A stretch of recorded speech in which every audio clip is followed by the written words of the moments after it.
Hey YouTube, Foxstorm Airsoft here. Today we're going to be doing a short little review on the 6mmProShop 40mm grenade launcher, the little pocket cannon pistol version there.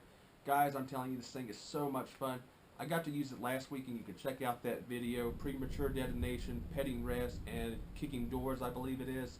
Go over there and check that out. I actually got to use it to clear out a room of cheaters that was just driving me crazy all day long, and it was so satisfying. It's just an awesome piece of gear. Before I get to the review, just a quick little announcement. So yesterday, Sunday the 13th it was? Yeah, the 13th. I actually got to go over there and set up a little bit more permanent stall at Leroy's Flea Market over here in Abington, Virginia. And it was just awesome, guys. I got to meet so many new Airsoft players. Got to hang out with some of the guys at the field. They actually came down and bought some stuff. And thank you guys for doing that. Thanks for coming out and supporting that. I'm looking at setting up. Not every Saturday necessarily, but more of a one Saturday at the field, the next Saturday at the flea market kind of deal. And if you guys are in that Southwest Virginia, East Tennessee, East Kentucky area, come by sometime and check us out. We're in Abington, Virginia. We set up at Leroy's Flea Market, just a little stall. We kind of change the stalls each week, unfortunately, but you can always find us by the sign. I'm always decked out in camouflage here. And sometimes I even have the pet fox Rory there with me. And if you guys don't know, that's actually where Foxstorm comes from. I have a pet fox, and just like a dog, sit there. She loves on me, walk her around town. So that's where Foxstorm comes from. Without any further ado, let's get over here to the review. This is the 6mmProShop 40mm pocket cannon grenade launcher, I think is the name. Don't quote me exactly on it. If you just type in 40mm pocket cannon, this will pop up pretty much. Now, there's not a lot of bells and whistles on it. It is an all polymer body except for this little rail here, but that's not that big of a deal. It doesn't really need to be the same standards and quality as a AEG M4 does. It's not going to take really the same kind of abuse. It does, of course, take the 40mm grenades. It is compatible with just about any 40mm grenade on the market, so long as you have the center fire button. I have seen some weird Taiwanese or Taiwan, I'm not exactly sure how you're supposed to say that, where this is a little off kilter, and it doesn't really work with them. But all your standard ones that you're going to buy here in the States will work perfectly with it, no matter if it's the extended long range versions or if it's little stubby ones like this, BB showers, the ones with the hole in the middle that fires about everything under the sun. They all work with it great. We'll set that aside because we're actually on the review on the gun today here. So like I said, all polymer body, even the trigger, everything but the rail and the springs pretty much is all plastic. It's a little flip open, just like your old 12 gauge shotgun. You flipped it open, loaded it up, stamped it back, it's ready to fire. Now then, one of the cool things that I really do like about it, one of the only bells and whistles, is the grip.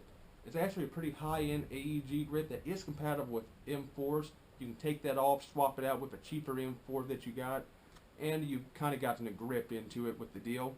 The only issue with doing that is it's going to look a little weird where it doesn't have this tail end up on it.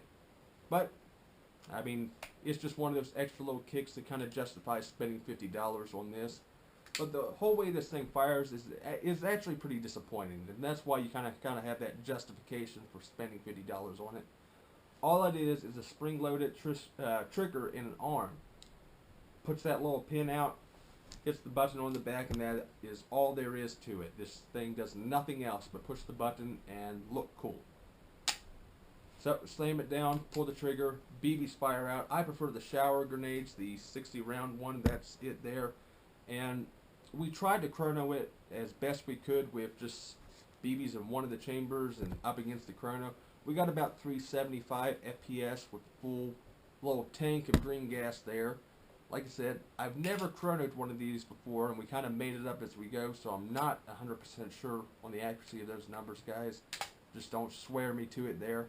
But that's pretty much all I can think of saying with this. It's very simplistic, really kind of cheaply made, but it is awesome. It is really a story maker, guys. Every time I used it, there was a story to be told. Whether we were clearing a room, getting some cheaters busted. That's why I call this the cheater beater now. I'm not going to be able to go outside and do a firing video for you guys over here in the Southwest. You know we are getting pummeled by these thunderstorms right now. So what I'm going to do is I'm actually going to cut in that video where I cleared the room out of those cheaters right now. Oh, what we got in here? Big home door. Wait, how's the yellow already in here? All right, hold on. We're going to... They're not, that was supposed to be a spawn. Yeah, well, fuck it. What? Do we have them over there? No. Well, every time we die, we get equipment. Hey. Yeah. Pull this back, slam it forward, and throw it into that gap. All right. As soon as it blows, we're busting the score. All right.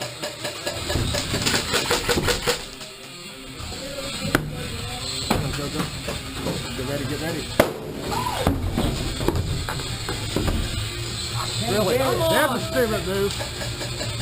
You want to do? Hold it? Yeah. I throw that. Door shut. Open it. I can't open it. He's holding it. Hold on, let him out.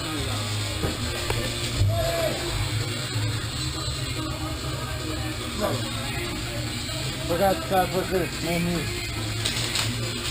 No, don't do that. We're just going to hold it. Oh my God. Oh my God. Ready? Well, you definitely did now.